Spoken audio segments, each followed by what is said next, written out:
Kataba Kids présente l'histoire du prophète Mohammed sallallahu alayhi wa sallam racontée aux enfants. وَمَا أَرْسَلْنَاكَ إِلَّا رَحْمَةً لِلْعَالَمِينَ. Assalamu alaikum wa rahmatullahi wa barakatuh.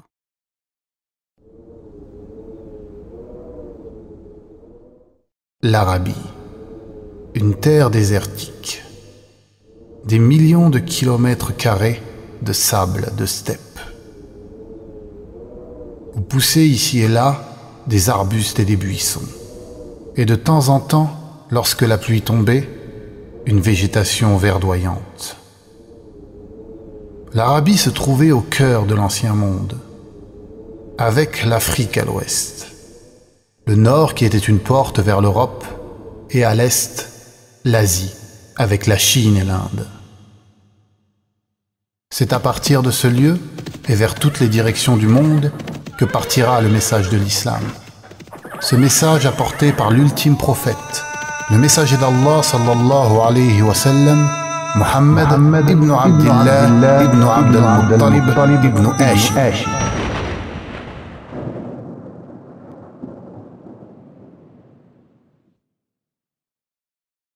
Chapitre 1. Muhammad sallallahu alayhi wa sallam avant la prophétie. Le messager d'Allah sallallahu alayhi wa sallam est né un lundi matin à la Mecque, le 9 ou le 12 de Rabi' al-Awwal, l'année de l'éléphant, ce qui correspond au 22 avril 571. Son père s'appelait Abdallah et sa mère Amina. Ce qu'il est très important de savoir, c'est que le prophète sallallahu alayhi wa sallam avait pour ancêtre Ismaïl alayhi salam et son père bien entendu Ibrahim alayhi salam. Le prophète sallallahu alayhi wa sallam est donc d'une très noble descendance. Les Arabes avaient pour habitude de confier leurs bébés à des nourrices qui vivaient à la campagne. Cela pour protéger leurs petits des maladies de la ville, mais aussi pour qu'ils apprennent parfaitement la langue arabe. Un jour, un groupe de ces nourrices vint à la Mecque. On leur présenta le prophète sallallahu alayhi wa sallam, qui était encore un bébé, mais aucune d'entre elles ne voulut de lui, car il était orphelin. Effectivement, le père du messager d'Allah, sallallahu alayhi wa sallam, était mort. Il ne lui restait que sa mère. Finalement, l'une de ses nourrices, qui s'appelait Halima, accepta de le prendre.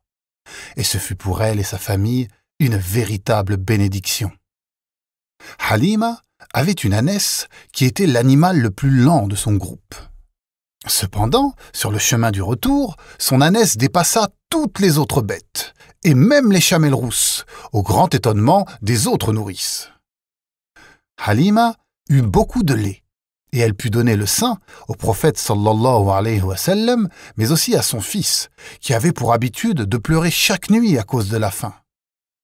Le mari de Halima trouva leurs chamelles pleines de lait, et ils purent se nourrir, et à leur retour dans leur maison, leurs bêtes, qui allaient paître dans les champs, revenaient pleines de lait. Cela avec la grâce d'Allah subhanahu wa ta'ala.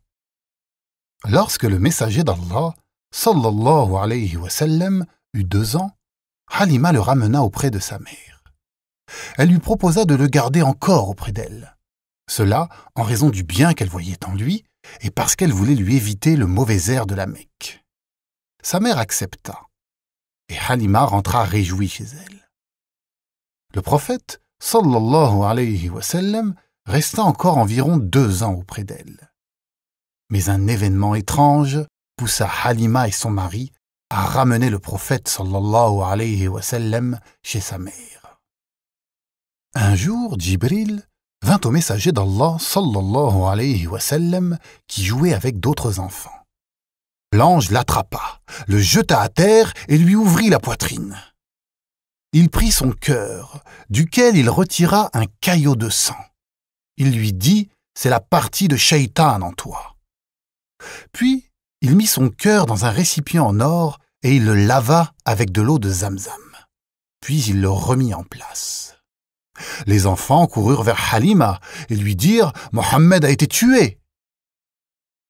Bien évidemment, Mohammed n'avait pas été tué. Ils le retrouvèrent et il était simplement pâle. Après cet événement, le prophète sallallahu alayhi wa sallam retourna auprès de sa mère dans sa famille, où il resta environ 2 ans.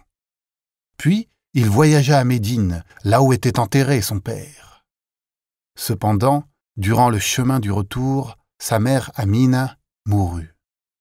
Et ce fut son grand-père, Abd al-Muttalib, qui le recueillit.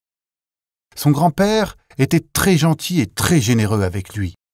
Il le laissait s'asseoir à côté de lui sur son lit et disait que son petit-fils aurait un grand avenir.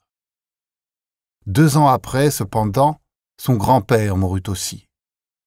Et ce fut son oncle, Abu Talib, qui le prit en charge et pareillement, il fut très gentil et s'occupa parfaitement de son neveu qui désormais n'avait ni père ni mère.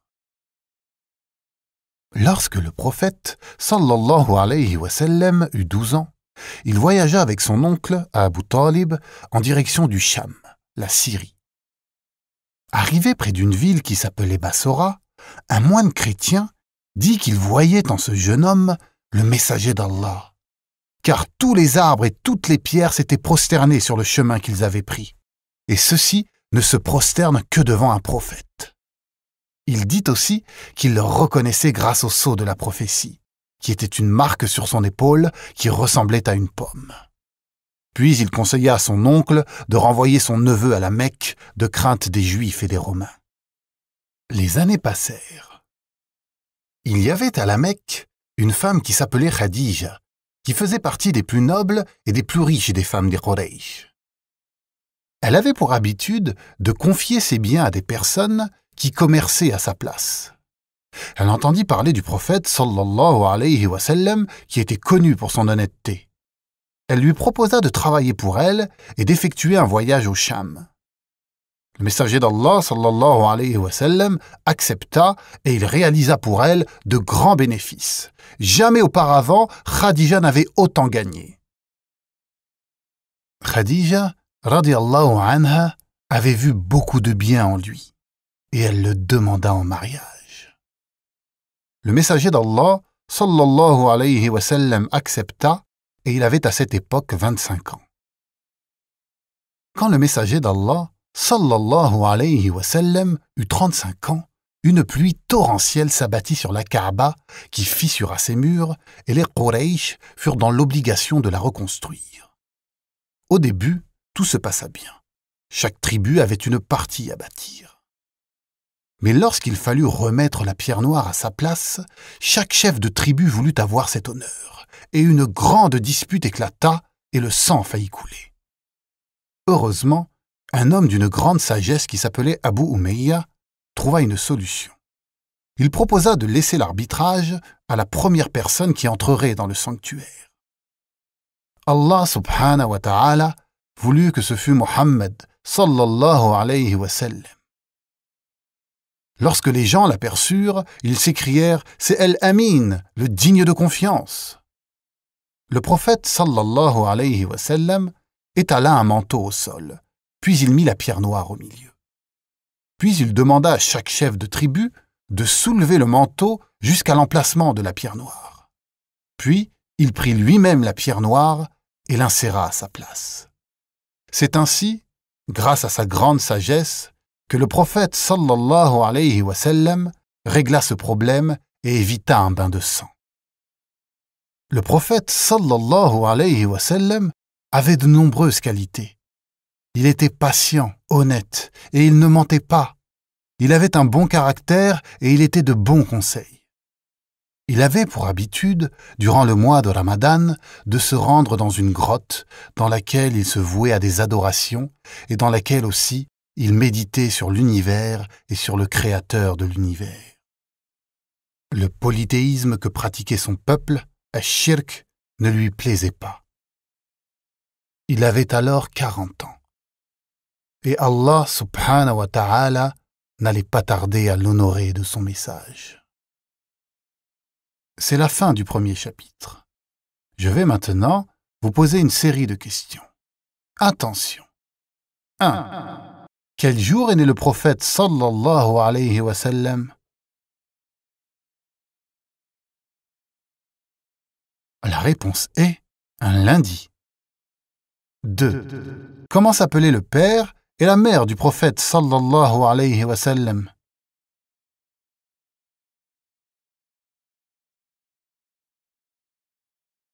Son père s'appelait Abdallah et sa mère Amina. 3. Citez-moi l'un des ancêtres du prophète sallallahu alayhi wa sallam. Les réponses sont Ismaïl, Ibrahim et même Adam. 4. Comment s'appelait la nourrice qui accepta de le prendre avec elle à la campagne? La réponse est Halima. 5. Comment s'appelait le grand-père et l'oncle du prophète sallallahu alayhi wa sallam qui le recueillirent respectivement? Le nom de son grand-père qui le recueillit était Abd al-Muttalib et son oncle qui le prit en charge s'appelait Abu Talib. 6. L'ange Gabriel, Jibril, ouvrit la poitrine du prophète sallallahu alayhi wa sallam. Vrai ou faux? C'est vrai, mais attention, l'ange ne lui voulait pas de mal. C'était pour laver son cœur. 7. À quel âge le prophète sallallahu alayhi wa sallam se maria-t-il? La réponse est 25 ans. 8. Comment s'appelait sa première femme? La réponse est Khadija radiyallahu anha. 9. Comment les Quraysh appelèrent-ils le prophète sallallahu alayhi wa sallam lors de l'arbitrage de la pierre noire? Ils l'appelèrent El-Amin. 10. Avant la révélation, le prophète sallallahu alayhi wa sallam aimait s'isoler dans une grotte non loin de la Mecque. Vrai ou faux? La réponse est vrai.